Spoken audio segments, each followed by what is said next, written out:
যোৰহাটত ৪৮তম সদৌ অসম ভিত্তিত আন্তঃজিলা দবা প্ৰতিযোগিতা। সদৌ অসম দবা সন্থাৰ সহযোগত সদৌ যোৰহাট জিলা দবা সন্থাৰ উদ্যোগত যোৰহাটত তিনিদিনীয়াকৈ অনুষ্ঠিত আন্তঃজিলা দবা প্ৰতিযোগিতা।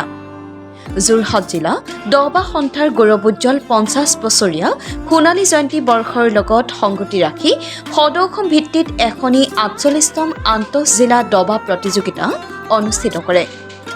তিনিদিনীয়াকৈ অৰ্থাৎ ১৬ মে'ৰ পৰা ১৮ মে'লৈ অনুষ্ঠিত কৰা অসম ভিত্তিক দবা প্ৰতিযোগিতাখনিৰ শুভাৰম্ভণি কৰে যোৰহাট জিলা বিধায়ক হিতেন্দ্ৰনাথ গোস্বামীয়ে। উল্লেখ্য যে প্ৰতিযোগিতাখনিত সমগ্ৰ অসমৰ প্ৰায় ৩৪১ গৰাকী প্ৰতিযোগীয়ে অংশগ্ৰহণ কৰে।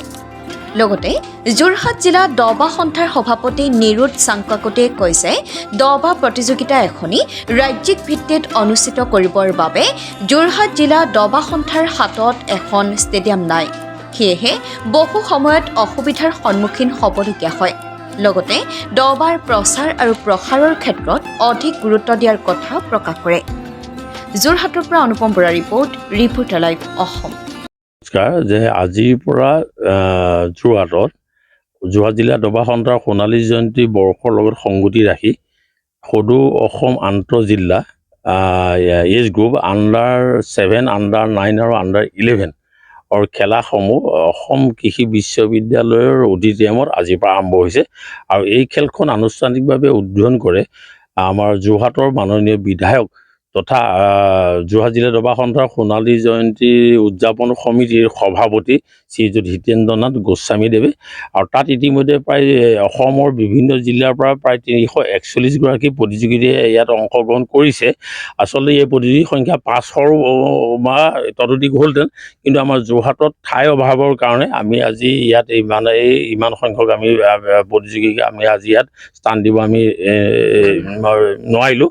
আৰু আজিৰ এই আমাৰ যিখন উদ্বোধনী অনুষ্ঠানতে যোৰহাট জিলা দবা সন্থাৰ সভাপতি তথা উদযাপন সমিতিৰ কাৰ্যকৰী সভাপতি আমি শ্ৰী নিৰুদ চাংকাকতিয়ে উক্ত উদ্বোধনী অনুষ্ঠানতে যোৰহাটৰ মাননীয় বিধায়কৰ যোগেদি অসম চৰকাৰক আমি এটা অনুৰোধ জনাইছোঁ যাতে যোৰহাটত অনতিপলমে ১০০০ খেলুৱৈ একেলগে খেলিব পৰাকৈ এখন দবাৰ বাবে এখন যাতে ষ্টেডিয়াম কৰে।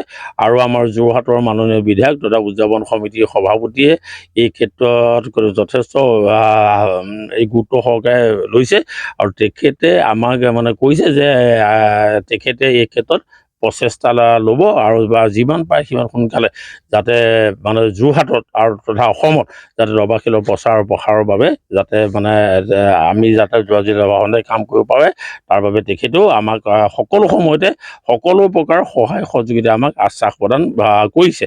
আৰু লগতে যোৰহাট জিলা দবা সন্থাই এই বৰ্ষত প্ৰায় ৫০খন দবাৰ বিনামূলীয়া প্ৰশিক্ষণৰ যোগেদি প্ৰায় ১০,০০০ বা ততোধিক খেলুৱৈ আমি যাতে দবা খেলৰ প্ৰতি যাতে আকৃষ্ট কৰিব পাৰোঁ যোৰহাট জিলাৰ লগতে ইয়াৰ হৈ গ'ল এই কাষৰীয়া অঞ্চলবিলাকত, তাৰ কাৰণেও আমাৰ যোৰহাট জিলা দবা সন্থাই এই ক্ষেত্ৰত বিশেষ ধৰণৰ পদক্ষেপ গ্ৰহণ কৰিছে।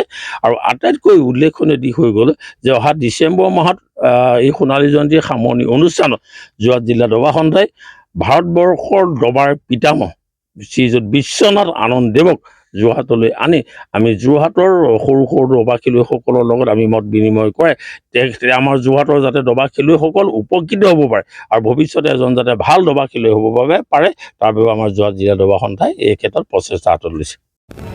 Reporter live.